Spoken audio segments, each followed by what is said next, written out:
Okay, thank you very much. Good morning, everyone. We're on DAF Kuf Chaf Gimel Amud Aleph, and yesterday started a new parak all about the laws of muktzah, and we're talking about which kinds of utensils you're allowed to pick up on Shabbos and use for whatever the various utilities. So we're up to a point in the Mishnah where we're talking about picking up a fork in order to be able to feed a child, different kinds of instruments. So even though perhaps it's not as, this is not what its primary purpose is, because sometimes it's used for a pitchfork, sometimes it's used for other mundane uses that we normally wouldn't use on Shabbos. If it's litzarach gufo, if you need it for some constructive purpose on Shabbos, then it's perfectly fine. So that's what we were learning. And we're up at the two dots, Tanu Rabbanan, where the Brisa says, Paga shetamna betevin v'charara shetamna b'gecholim, that if you have an unripe fig, and this we do today also, when you have unripe fruit, you put it like in a paper bag so that the acid from the bag will help ripen the fruit. So what they used to do is they used to put unripe figs and would put it in straw to help the ripening process. Or if you have a cake and you have it warming inside of coals. And the problem is that the fig and the coals are non-muktzah, but you would have to dislodge and somehow move the coals or the straw in order to, thank you so much, in order to get to the non-muktzah item.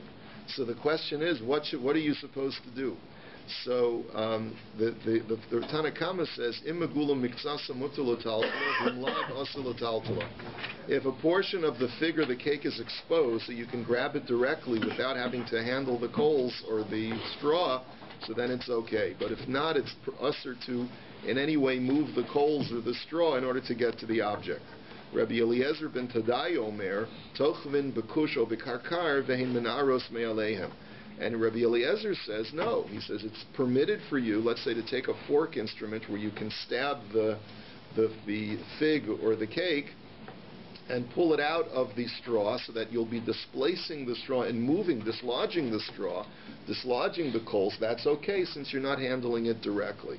So Amar Rav Nachman halacha Rabbi Eliezer ben Tadai, and Rav Nachman says that's the halacha. So remember the savar of Nachman tiltul min hatzad lo shmei tiltul.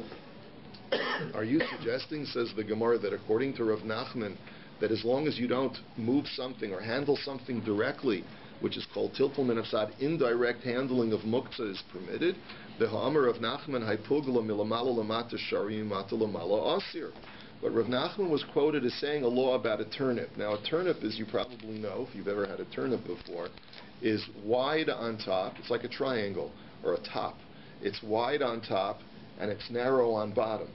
So it was very customary, as we've learned before, that after you've harvested some of these root vegetables, you didn't have refrigeration, so in order to keep them fresh and crisp, you'd put them back in the ground for safekeeping. So Rav Nachman had said that if on Shabbos you've got a turnip that's been stored in the ground and you want to pull it out to eat it on Shabbos, he says it depends. If the turnip is upside is up, so then there's no problem of pulling it out of the ground, since the wide part of it is on top. By pulling it out, you're not dislodging any soil. But if the narrow side, if it's upside down and the narrow side is sticking up, even if you're just touching the turnip, because you're dislodging the soil and moving it, even though it's tiltul min hatzad, even though it's indirect movement, it's still usher. So you see that Rav Nachman holds that tiltul min hatzad is usher. So how can he now say that it's okay using a fork to pull out a fig from the straw if you're definitely going to be moving the straw indirectly? So the Gemara answers, Hadar Bey Rav Nachman Mehahi.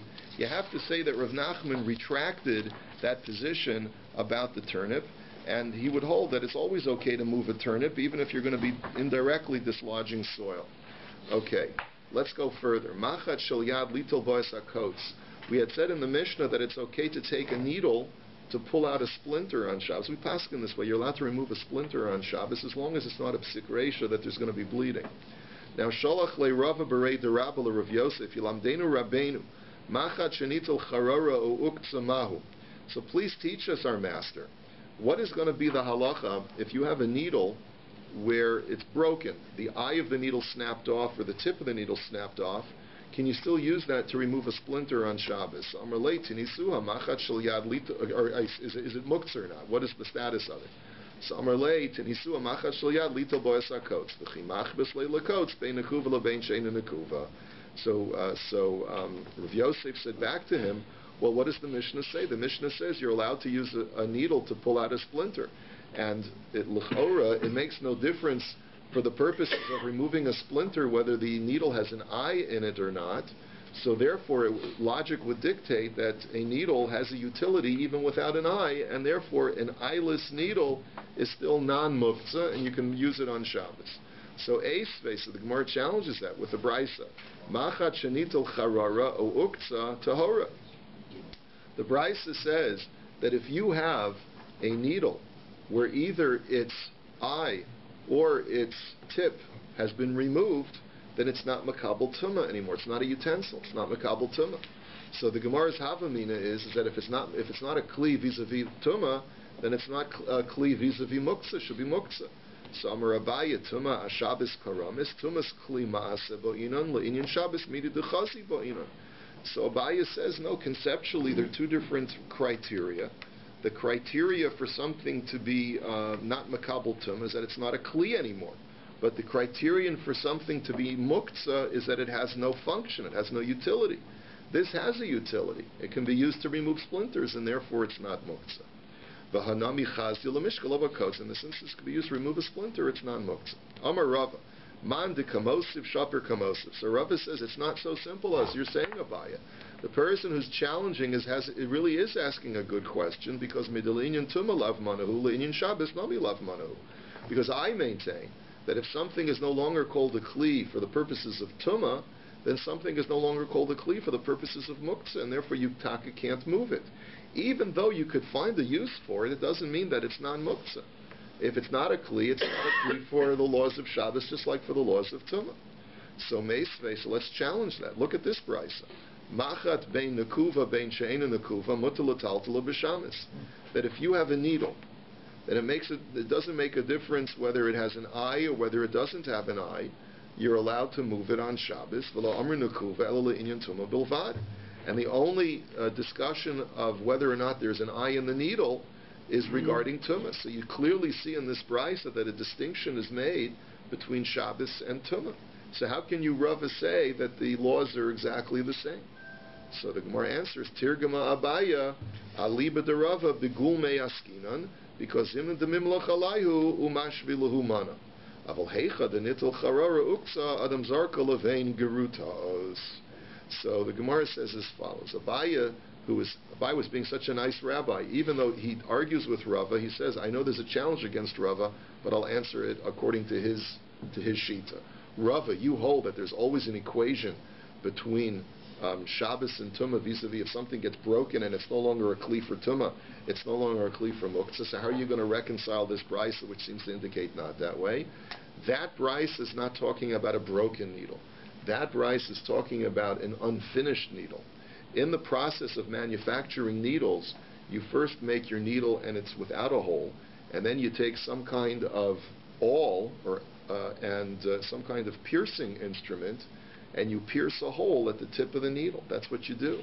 So in that stage of where the eye has not yet been manufactured, you've been punched in the needle, that's what the brisa is talking about. It's not yet a kli as far as the laws of tumah, but it's still called a kli for the laws of Shabbos, because since sometimes people will use eyeless needles for other uses.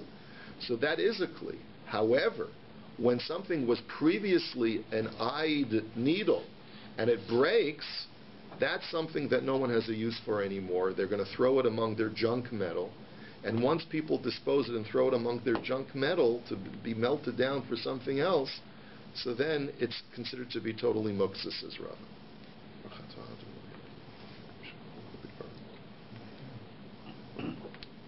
Let's go on to the next discussion. The next discussion is about something called Asube Yenuka. And again, it also involves Rav Nachman. Asube Yenuka, Rashi tells us, there's a Rashi versus the Aruch over here. Rashi tells us that asube yenuka means that when you have an infant who's recently been newborn, sometimes it was customary that the child had malformed limbs. There may have been dislocated limbs, and so you had to readjust the limbs of the baby. The Gemara says that Shifra and Pua, Shifra used to do this to the Jewish babies. Shemeshaperes Havlad, she would help rearrange the limbs to make the child look nice for its mother. And the Gemara says that you're not supposed to do this. Rav Nachman at least says, Rav Nachman Aser, Rav Sheshes, or Rav Nachman says you're not supposed to do this on Shabbos. Rav Sheshes says it's permitted. I don't know what the medical equivalent is in modern medicine. I really have no idea. And I can't imagine if the child did have malformed limbs which required some kind of manipulation. I can't imagine that a posek bisman hazeh would say that you can't do it on Shabbos, because leaving it that way might cause permanent damage, especially neurological, based on the knowledge that we have today. But it could be, based on what the Gemara was talking about back then, there was no problem until waiting after Shabbos. And the question, therefore, is, can you do it on Shabbos or not? So Rav Nachman says you're not allowed to do it, and Rav Sheshes says you are allowed to do it. So Amar Rav Nachman mina minala. So, by the way, the Aruch has a different explanation as what the idea of asube yenuka means. He says it's to cause the child to vomit because it may have some kind of mucus or something like that in its throat, and you're allowed to tickle the throat and cause the child to vomit it up. And again, apparently, it's not dangerous for the child to have this substance, but it's certainly something that needs to come out at some point. But you're not supposed to tickle the throat to cause the child to vomit on Shabbos. So that's the machlokas Rav Nachman and Rav Sheshes. So mina minala. So Rav Nachman says, how can I prove this to you that this is aser? It's nan ein osin apiktoisin b'Shabbos, that a person is not allowed to go to a vomitorium on Shabbos and cause himself to vomit. That was a recreation in the times of the Romans. I'm serious, like a vomitorium. I think that's what it was really called. It was a place where, after a meal, you would go and you would take a feather. It was a trough. You would tickle your throat, and you would vomit so that you could go back to the party and go back for seconds on the kishka and the cholent. Jews did this too. I suppose so. It's not a very healthy activity. They call it bulimia these days. It's the height of hedonism. Yeah, right. So anyway, so you're not allowed to this is not considered to be therapeutic, and therefore it's not a problem of refuah on Shabbos, because you're not doing this because you're sick. You're doing it just because you want to be able to eat some more. So rather, the reason why it's usher, says Rav Nachman, is because it's tikkun gavra. You're sort of rectifying the human being, so it has the appearance of fixing something, and that's why it's usher on Shabbos. The Rav Sheshes says that is not applicable to our situation. He says the reason why that's usher over there is hasam lav orche. There, it's not normal to do that. A person can function perfectly fine. There's nothing indicated to do that act of tickling the throat to go in the vomitorium. But over here, this is indicated. It's not necessarily needed for medicinal purposes, but it's still something that the child's going to need at some point to rectify its skeletal structure, its limbs, however you want to explain it. So therefore, since it's normal and it doesn't involve medicine, it's going to be permitted. So Amar Rav Sheshes mina minallah, and Rav Sheshes says, now I'll prove to you that it's permitted. From where? Ditnan machat shel yad litul bo'as hakots. You see, you're allowed to remove splinters on Shabbos. Removing a splinter on Shabbos is rectifying the human body in some way. So you see that's permitted. So too it should be permitted to smooth out or to rearrange the limbs of the newborn infant. That should be just as good. So Rav Nachman Hasam Pakid Hachalo Pakid. Rav Nachman's response to that is that in the case of the splinter, you're dealing with a foreign object that is being removed from a person's body. That's permitted. But to deal with the body itself, to do some kind of manipulation or adjustment to the body itself, that is a rectification of the body directly, and that we don't permit. Okay, let's go on to the next Mishnah. Kana shel zeisim. Now, there was the custom was as follows.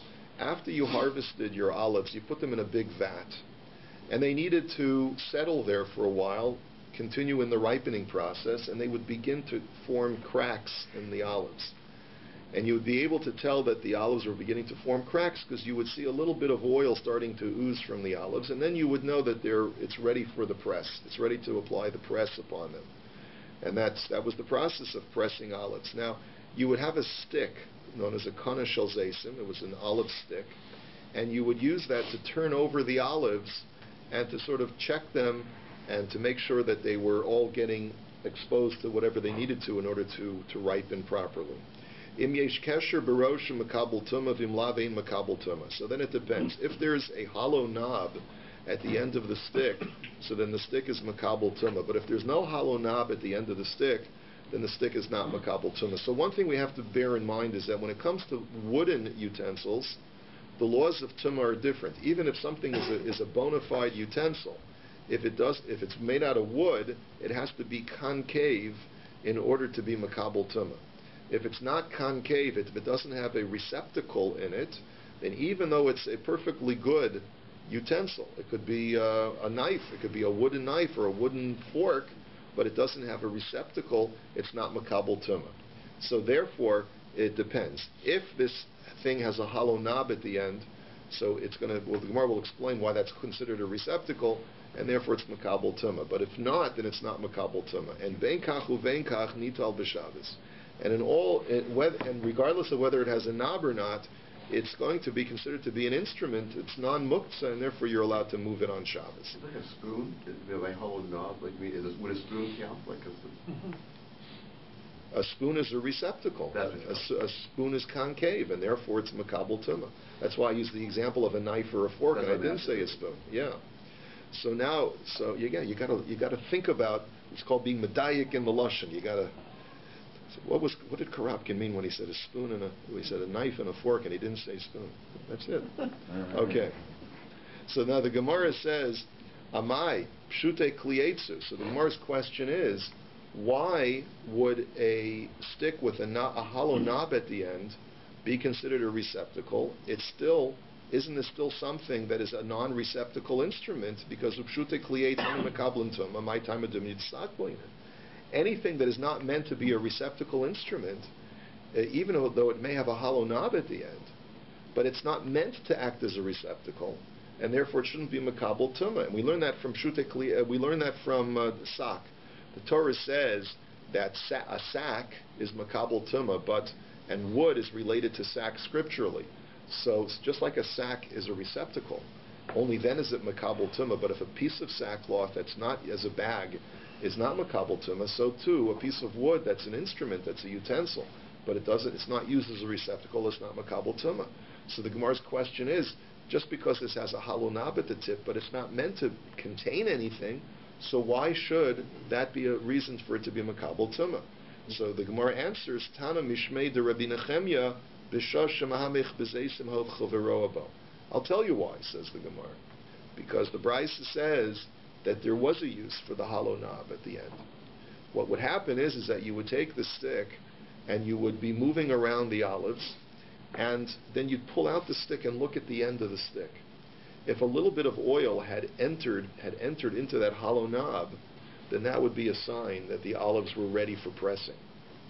So therefore the receptacle aspect, there is a receptacle aspect to this hollow end of the hollow tip of the stick, is that you want there to be an accumulation of oil in that hollow area so that you can tell whether it's ready for pressing or not. And that's why it's makabel tuma. Okay? Got it? Let's go on. Do we want something to be makabel tuma, or is it just significant with respect to whether it's muktzah or not? No, there are two separate halachos. One are the laws of Shabbos and one are the laws of tuma. And it's two totally different realms. And it's not an issue of wanting something to be makabel tuma. If something is a kli, then it is susceptible to become tameh. It's, The hollow, nothing can get in, and it can't be makabel. Right. We're talking about where there's an opening to that hollow, to the hollow tip.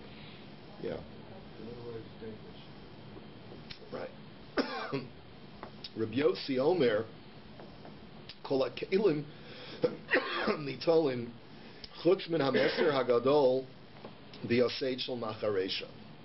Rabbi Yossi says a general rule. This is going to be a very interesting Gemara because we're going to see the history of muktzah, when it was enacted and how it evolved. And so he says that all utensils are movable, are allowed to be moved on Shabbos, are non-muktzah, except for a large saw, which is used by lumberjacks, and the large blade that's at the plow that creates the furrow. Rashi calls it a colton, and that's actually an English word as well for all those farmers out there. Anyway, anyone a farmer here? Okay. In any event, so what Rabbi Yossi really is explaining is that there's a high-grade muktzah called muktzah machmas chisaron kis. That if something is so specific in its use that you would never, and it's expensive, you would never use it for something else. Even though we learned before that a person is allowed to take a hammer and he can crack open walnuts with it on Shabbos, but that's only with something that's not an expensive instrument. Like, for example, Bob, you have instruments in your office, like a stethoscope or things like that. You could theoretically crack open walnuts with them on Shabbos, but you wouldn't because you could break it and it would be expensive to replace. What's that thing you put in the ear? What's that called again? The otoscope. The otoscope, right. You could use the otoscope to crack open walnuts if you wanted to, but if it broke, you'd have to spend a few $100 to replace it, so it's not worth it. What about the hammer? Well, you'd be nuts. So very good. So anyway, because of that, it's what we call muktzah machmas chisaron kis. It's completely designated for a non-permitted use and therefore is muktzah. And that's really what the Mishnah is saying over here. If something is so expensive and specialized that you're not going to use it for anything else except for that asur dika purpose, then it's muktzah on Shabbos, even if you have a permissible way of using it. So the Gemara now says, Amar Rav Nachman, Hai uchla de katzri ki yoseh shel macharesha damya. So Rav Nachman says that uchla de katzri, which Rashi explains, is a certain kind of copper colander instrument. It's like a copper bowl that has holes in it. That also is very specialized, and therefore it's got the same status of being muktzah machmas chisaron kis. Rashi has two explanations what you'd use a copper colander for. It's used for clothing.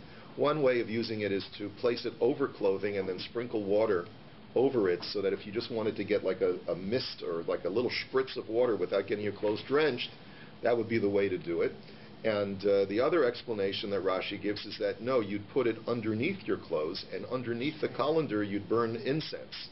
And the smoke would rise and go out of the holes of the colander, and then it would deodorize the clothing that was over it. Amar Abaye, Charba de ushkapi v'sakini de ashkafta v'chatzini de nagri ki yoseh shel macharesha dami. These instruments also are highly specialized, and therefore they also have the same status as the things in our Mishnah. So what are these things? One, the charba de ushkapi is a leathersmith's knife. Sakina de ashkavta is like a butcher's cleaver, and chatzina de nagri is what's a chatzina de nagri? It's a planing instrument that a carpenter uses. These are all things that are quite expensive and specialized. You wouldn't want to cause them to become damaged by cracking open your walnuts, and therefore they have the same status. So Tana Rabbanan, Barishana HaYomrim, Shlosha Kelim Nitalim B'Shabbos. Now, this brisa tells us the history of muktzah, and this is fascinating because it shows you that sometimes in the incipient stages of a rabbinic decree, there were adjustments that were made based upon the societal reaction to that takana. It's important to realize that the reason why the rabbis instituted the laws of muktzah in the first place was to prevent people from doing malacha. So originally, as we'll see, when they first instituted the laws of muktzah, they came down really hard because people were mamish being mechalel Shabbos. So they restricted people's use of instruments such that you couldn't touch or handle anything on Shabbos. You couldn't pick up a cup. There was nothing that you could pick up on Shabbos except for the following three things, and they were mikzoah shel dveila, which is something that can pry apart the dried figs from a fig cake, V'zuhama listran shel kedera. There was a certain kind of spoon that was used to skim off the scum off the top of a pot, cooking pot. And v'sakin ketana shel gabe shulchan, and a small table knife. Those were the only things that there. I don't know whether this means that these were the only instruments at all that you could use. Probably having to do with eating is probably what the Gemara means, if I'm not mistaken. But I mean, it could be I am mistaken because I probably am mistaken. But I'm saying, like, for example, does that mean you couldn't use a cup on Shabbos? I find that hard to believe. So probably things that were not maybe directly needed for drinking and that were used for eating, these were things that only things that the rabbis permitted. These sound like the in-between, though, between the one that we had before, which is the copper's knife, for sure, which is muksa, and versus a regular knife. So you have these ones that are in between that are iffy in terms of... No. These are things that are the bare essentials.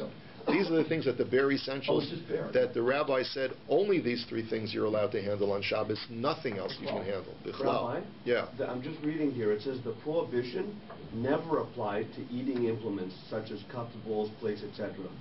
So these are in constant use and are rarely used for prohibited malach. Very good, very good. Okay, so bowls and plates and cups they never prohibited, but all other instruments they prohibited except for these three. Even though they're not receptacles to hold your food, the rabbi, thank you for that, Howard. Okay. Hitiru v'chazru v'hitiru. So then the language of the Brisa is, they then alleviated the restriction, they went back again and alleviated the restriction, and went back again and alleviated the restriction. Ad she'amru, to the point where the halacha of muksa had evolved to, kol hakelim nitalim b'shabes chutz min meser hagadol v'yasei shel macharesha. That the rabbi said that all utensils can be handled on Shabbos except for the large saw and the colton of the plow. So the Gemara says, explain this to me. Let's unpack this. Ma hitiru v'chazru v'hitiru v'chazru v'hitiru. What does that really mean? So Amar Abaye, so Abaye says, I'll tell you my opinion. Hitiru davar shemalachtu laheter litzarach gufo. That when it says that they permitted, it means they permitted something which you can use, which an instrument that is normally used for permissible uses, like a fork, and they said you could go ahead and do that as long as it's l'tzarach gufo, as long as you need it to use a fork, but not if you need, let's say, the place where the fork is resting. Later they said, you know what? You can even pick up that fork if you don't need the fork, but you just need the place where the fork is resting. So when they're doing this, are they talking, when they say later they decided, do they mean later that day in the day? No. It went on for many Shabbos. This could have gone on for generations. This could have gone on for decades. And they actually practiced it this way, and then they changed it. Yeah, then they changed it because this was the same. You need the same type of beis din that instituted it to be able to alleviate it, but they made adjustments as they had instituted the law. The chazu v'hitiru davar shemalachta le'isser l'tzarach gufo in l'tzarach mekomo lo. And then the final level of alleviation was where they said, you know what? Even instruments that are normally used for prohibited acts, like hammers, will still permit you to use them on Shabbos if it's l'tzarach gufo, meaning you need a hammer to crack open walnuts, but not if you need the place where the hammer is resting. And vadain biyado echas in b'shtei yadav lo. And then in addition to that, they only permitted it to pick it up with one hand, but not with two hands. Until the final stage was, they said, yeah, you can just pick up any utensil, even with two hands, as long as it's l'tzarach gufo, as long as you're picking it up because you need that instrument. Right? But if you don't need the instrument for itself, but you only need the place where the instrument is resting, says Abaya, that is still prohibited to this day.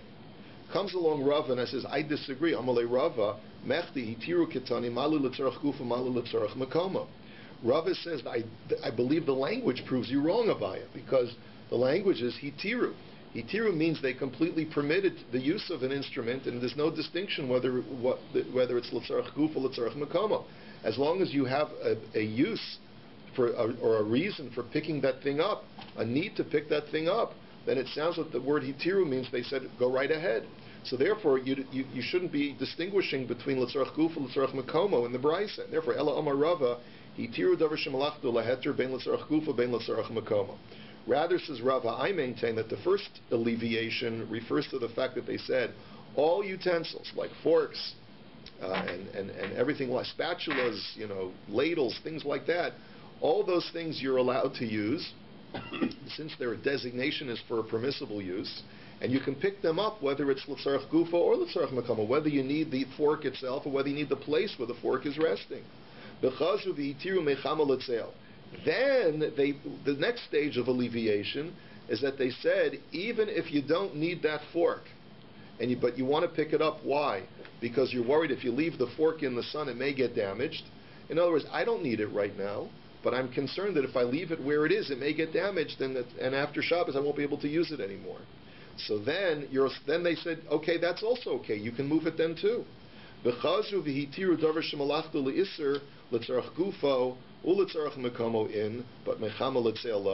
then the final level of alleviation was that they said that even in instruments like a hammer, which is normally designated for prohibited use, if I have a reason to pick it up, such as I need the hammer to crack walnuts, or I need the place where the hammer is resting, then I'm allowed to pick it up on Shabbos. But what I'm not allowed to do with a hammer is that if I'm worried that the hammer will get damaged by leaving it out in the sun, then I'm not allowed to pick it up. I have to leave it there until Shabbos is over. And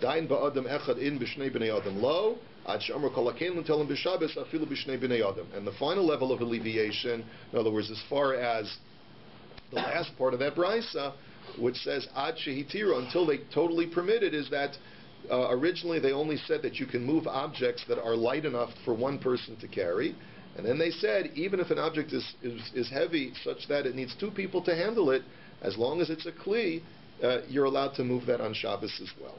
So Eis ve'Abaye. So now basically the machlokus between Abaye and Rava regarding malachto tzarech gufo tzarech makomo is as follows. According to Abaye, if you have a kli shemalachto le'isser, if you have a utensil that is normally used for prohibited purposes, it stands according to Abaye that even to this day, if it just needed l'tzarech makomo, you're not allowed to pick it up. If you have a hammer on the table and you need the table, you can't pick up the hammer. According to Rava, however, as long as you need to pick up the hammer, regardless of whether it's because you need the hammer itself or you need the table where the hammer is resting, you're allowed to pick it up. So now Abaye is going to challenge Rava. He says, Meducha, im yesh basho metaltel l'nosa, im lav ein metaltel l'nosa. There's a brisa that says that if you have a pestle, something that's used with a mortar to grind things, that thing is muktzah on Shabbos, and therefore only if there's garlic in there are you allowed to pick it up, because you need to take the garlic to wherever it needs to go. But if it's empty, then it's considered to be muktzah. So my challenge to you, Rava, is this is a kli shemalachto le'isser, and why should it be usser? It must be because you need a l'tzarech makomo. And you see here that l'tzarech makomo is usser. The Gemara says no. Hacha b'mayaskin and mechama l'tzel. Rava says no. My interpretation of the brisa is you want to use the pestle to protect it because it's out in the sun.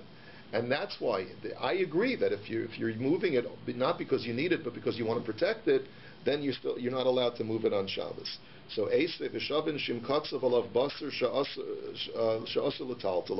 we learned yesterday that there was a machlokus between Beis Shammai and Beis Hillel if you're allowed to use a specialized instrument if it's considered to be muktzah on Yontif. Beis Hillel says you're allowed to because for Simchas Yontif we allowed to hack meat with any instrument that you can find to be able to have fresh meat on Yontif, and Beis Shammai prohibits. But both Beis Shammai and Beis Hillel agree that if you have an instrument and you want to move it, but you've already cut your meat and you have enough meat for Yontif, then there's no special dispensation for Simchas Yontif to be able to move that utensil.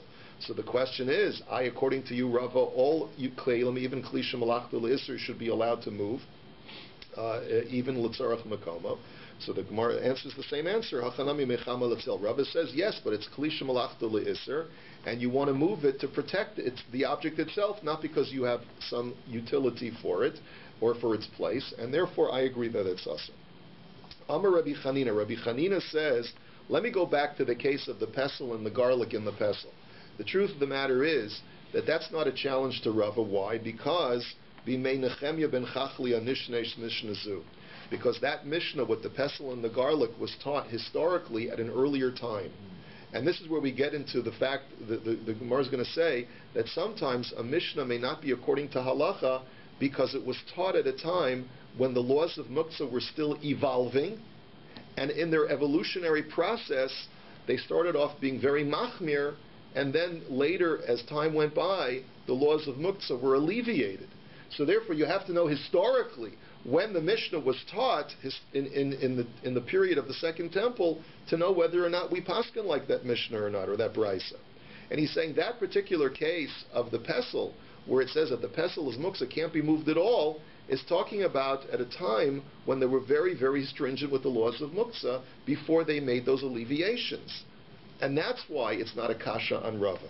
And he says, Dichsiv, as it says in the times, the pasuk in Nehemiah says, Bayomim ha'hema ra'isi ba'Yehuda dorchim gitos b'Shabbos u'mivim ha'remos. That Nehemiah testifies that the Jews were extremely lax to the point where they were being machalo Shabbos at the beginning of the Second Temple period. People were actually pressing their wine on Shabbos, and they were gathering together sheaves of wheat. I mean, they were mamish doing malachas out in the field. And that's why they came down really hard on the laws of muktzah. But later on, that was alleviated. Amar Rabbi Elazar, Kanin umaklos glustra umaducha kulam kodem hataras kelim nishna. I have 4 different brises that I know of that we don't paskin like because they were taught at a time historically when the laws of muktzah were still evolving. So let's go through the 4 very quickly.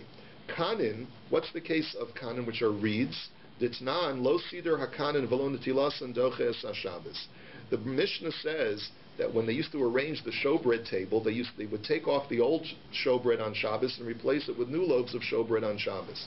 Now, typically what you used to do is you used to put spacers between the loaves of bread. The reason for those spacers was in order to create air circulation to enable the bread not to become moldy. And they would put these spacers of hollow reeds in between the loaves of bread. So the Mishnah says you're not allowed to place those hollow reeds on Shabbos. You have to wait till after Shabbos before you place those reeds, because those reeds are muktzah. Now that seems to be problematic, because why should a reed be muktzah? It's a kli, and it has a purpose. So what's muktzah about it? So you see that this was done at a time when the rabbis were really coming down hard on things that you were allowed to handle on Shabbos. What's the case of maklos, the case of sticks? Ditnan, maklos dakin chalakin hayusham manichan al kseif al kesef chavero v'tolu mavshit. In the times of the temple, when it was on Erev Pesach, they would shech the korban Pesach in the temple, and then before they would give you the animal carcass to take it home to have at the Seder, they would have to flay the animal's hide, and you would remove the hide, and then you just take home the carcass. So how did they flay the hide on Erev Pesach? Since there was not that much room, there were thousands upon thousands of goats and lambs that they had to flay. So you would have 2 kohanim that would be facing each other. They would take these sticks, smooth wooden sticks, put them on their shoulders, from one shoulder to the other shoulder, use that as a rack, place the lamb on top of that, and then have these sharp knives, and they would flay the animal while the animal was resting on this makeshift rack. Okay? And comes along Rabbi Eliezer, and he says, Rabbi Eliezer Omer, Arbas or Shechalios b'Shabbos, Miniach Yado al Kesef Chaver v'Yad Chaver al Kseifo, B'Tola Umavshit. Rabbi Eliezer says you couldn't use those sticks on Shabbos. If Erev Pesach fell out on Shabbos, you just would have to use your arms as the rack.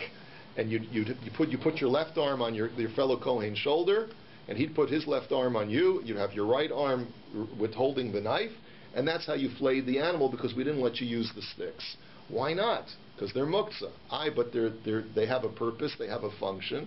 It must be at a time when they were really clamping down hard on muktzah in the evolutionary process of the historically of muktzah. You allowed to flay an animal on Shabbos? For the purposes of a korban, you are allowed to. Not under normal circumstances, though. This was for the korban. Now, if you remember, we learned about the korban Pesach before already. Okay. Anyway, glustera. What's the case of glustera? That if this is a type of instrument that a carpenter uses, but you can use it also as a door stopper. So it says Titnan Nagar Sheyesh Barosho. I'm not sure if sounds like it's some kind of instrument that has some kind of knob at the end of it. Rashi says not so much that it's a carpenter's instrument, but you can use it to pound garlic, to press garlic. So it's got like a knob at the end, like a round knob at the end. But you could also use it as a door stopper. So Nagar Sheyesh Barosho Glustera, Rabbi Yehoshua Omer, Shamta min Pesach zeh v'tola b'chavero b'Shabbos. If, let's say, you have a door stopper, you want to take it from the one guy's door, he's got a house in the courtyard, you want to take it from his house and you want to bring it to the other guy's house to act as a door stopper for his house, you cannot take it directly, you have to drag it. If there was like a string connected to it, you could drag it from one house to the other, but you can't pick it up directly. And Rabbi Tarfon Omer, Harei you could call hakelim umitatel b'chatzer. And Rabbi Tarfon disagrees and says, no, you can pick it up directly, just like any other utensil that can be carried in a courtyard. And finally, meducha, and again, this indicates that the laws of muktzah were much more strict than they are today. And finally, meducha hada amran, in the case of the pestle with the garlic, we only allowed you to pick it up when there's garlic in it. That again was part of the historical law of muktzah, but which no longer is extant today. So Amar Rabbi says, I'm going to challenge you on all four of those brises. You're telling me that these brises are not halachically to be taken seriously because they're at a time when the laws of muktzah were just evolving, and therefore they're more stringent than the halacha. That's not necessarily so. Mimai dilma la'olam ema l'chalacher hataras kelim nishnu. All of these four brises could have been taught after the rabbis alleviated the halacha of muktzah. And kanem tamamai mishum liyafushe b'hai porta lo miyafesh. You know why they didn't let you use those reeds to act as spacers between the showbread? Is because the rabbis felt, look, if you don't need to use a utensil, then don't pick it up even nowadays. And the truth is that the spacers are valuable to prevent bread from becoming moldy. But in those few hours, when you first put the bread on the showbread table, you don't have to worry about it becoming moldy from moisture. And therefore, you can wait a few hours until after Shabbos before you put the reed spacers in. And that's why the rabbis told you not to do it, not because they're so stringent about muktzah. But even today, if you don't need to use a kli, don't. Maklos, and the same thing with the sticks. Efsher karebi elazar. The same thing with the sticks, putting them on the shoulders of the kohanim to flay the hide. If you don't need it, because you can do it without it, so the rabbis would say, therefore, too, don't do it if you don't need it. And glustera the Rabbi Yanai, in the case of the knob instrument that's used as a door stopper, the halacha would be like Rabbi Yanai, Domer Rabbi Yanai, b'chatzer she'enamu revis askinon, that we're talking about a courtyard where there was not an eruv made to make it just like the homes. In other words, it's permitted to carry in the chatzer. We'll have to learn more about this when we get into eruvin. But the problem is that the rabbi said that certain utensils that are meant only for the house cannot be carried out into the courtyard, and certain instruments that they're meant to stay in the courtyard cannot be carried into the house. Rabbi Yoshua Sover Tocha Pesach Kilifnim Dami V'Kamitaltel Mona Debatim B'Chatzer. Rabbi Yoshua was of the opinion that if the door stopper is in the door frame of a private home, then it's considered to be inside the house, and therefore you're not allowed to directly carry it from inside the house to out into the courtyard. The only thing you're allowed to do is to indirectly drag it. And Rabbi Tarfon Savar Tocha Pesach Kilachutz Dami Umana Dechatzer B'Chatzer Kamitalto. And Rabbi Tarfon is more lenient because he says the door frame of a private home is really, which is opening up to a courtyard, is really like the courtyard itself, and therefore there's no problem if you want to directly pick up this door stopper and transfer it from one front door to the other guy's front door. It's perfectly fine.